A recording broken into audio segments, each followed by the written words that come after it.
So దీనికి fan అవడం వల్లే ఈ ప్రోడక్ట్ ఇచ్చినటువంటి రిజల్ట్ కారణంగానే ఈరోజు ఉమామహేశ్వరరావు గారు డెసిషన్ తీసుకొని ఇక్కడ ఉన్నటువంటి వాళ్ళకు కూడా ఆ సర్వీస్ అందించాలని ఈ ఆఫీస్ని ఇక్కడ స్టార్ట్ చేయడం జరిగింది. సో దానికి సార్కి కంగ్రాచులేషన్స్ చెప్తా ఉన్నా. సార్ మంచి నిర్ణయం తీసుకున్నారు. అయితే అటామిక్ 2009లో స్టార్ట్ అయిందని చెప్పాను కదా, ఈ MOM అనేది 2003లో బయటకు వచ్చింది.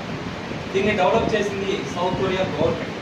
సో దీని మీద క్లియర్గా ఉంది, KAERI research and developed by Korea atomic energy research institute.